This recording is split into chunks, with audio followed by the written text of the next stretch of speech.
চলে এসেছি আর খেলার খবর চ্যানেলে বিগ আপডেট নিয়ে। তো চলো বন্ধুরা, খুব গুরুত্বপূর্ণ আপডেট নিয়ে চলে এসেছি। ফুল ভিডিওটা দেখতে থাকো, স্কিপ করবে না।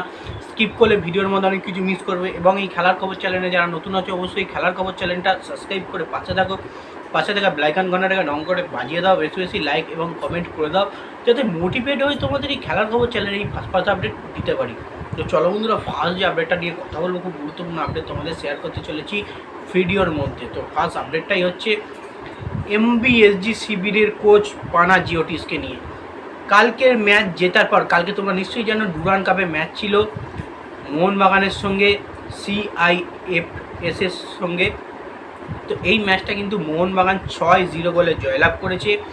জেতার পর কিন্তু বড় বার্তা কিন্তু দিয়েছে এমবিএসজি শিবিরের কোচ পানাজিওটিস। বলেছেন কিন্তু আমরাই কিন্তু হচ্ছি সবথেকে সেরা দল, সেরা ক্লাব ভারতের মধ্যে এই মুহূর্তে।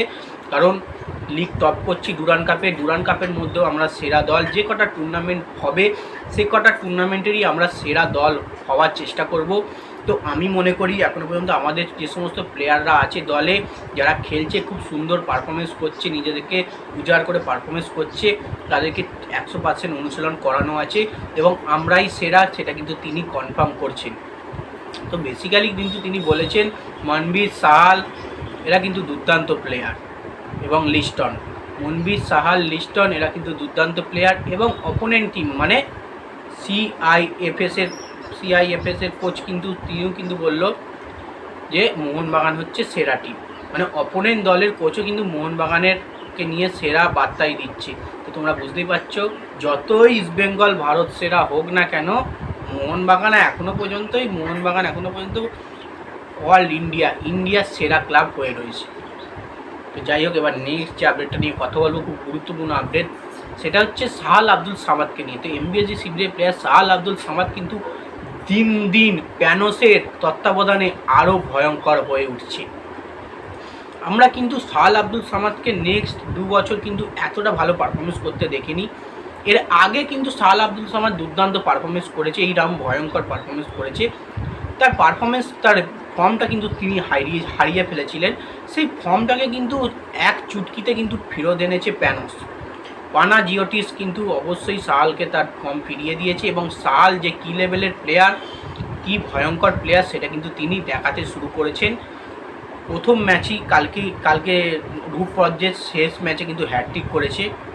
ডুরান্ড কাপের প্রথম ম্যাচে, ডার্বি ম্যাচে গোল করেছে, এবং 2 নম্বর ম্যাচেও কিন্তু গোল করেছে। প্রতিটা ম্যাচে কিন্তু সাহালের গোল আছে। সাহাল প্রায় 5 থেকে 6টা গোলের অধিকারী হয়ে গেছে ডুরান্ড কাপে ইতিমধ্যেই অ্যাজ এ ইন্ডিয়ান প্লেয়ার হিসেবে। তো ভয়ঙ্কর অবশ্যই সাহাল হতে চলেছে, আরও ভয়ঙ্কর হবে। তো এবার নেক্সট যে আপডেটটা নিয়ে কথা বলবো, খুব গুরুত্বপূর্ণ আপডেট, সেটা হচ্ছে ইস্টবেঙ্গল এফসি শিবির কিন্তু তাদের ডিফেন্স লাইন আরও শক্ত করার জন্যে, মানে দলের ডিফেন্স লাইন শক্ত করার জন্যে জামশেদপুর এফসি প্লেয়ার স্টিফেন এজেকে কিন্তু টার্গেট করেছে।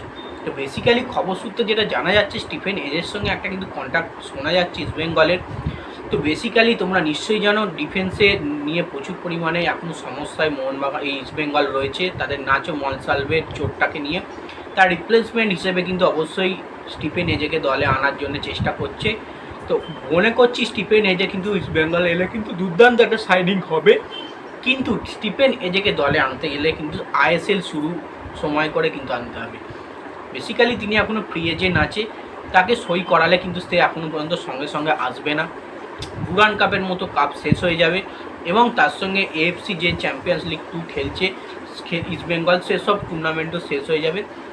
আইএসএল শুরুর আগে কিন্তু স্টিফেন এজেকে পাবে। ইতিমধ্যেই যদি তোমাদের ডিফেন্সে দুর্দান্ত কোনো ডিফেন্ডার দরকার হয়, তাহলে কিন্তু অন্য কোনো প্লেয়ারকে টার্গেট করো স্টিফেন এজেকে ছেড়ে। এটাই হচ্ছে আসল কথা। তো এবার নেক্সট যে আপডেটটা নিয়ে কথা বলবো, খুব গুরুত্বপূর্ণ আপডেট, সেটা হচ্ছে নাচো মনসালভের চোটটা নিয়ে। যেটা খবর সূত্রে জানা যাচ্ছে, সব দোষটাই কিন্তু ঘাড়ে দিতে হচ্ছে হাবাসের।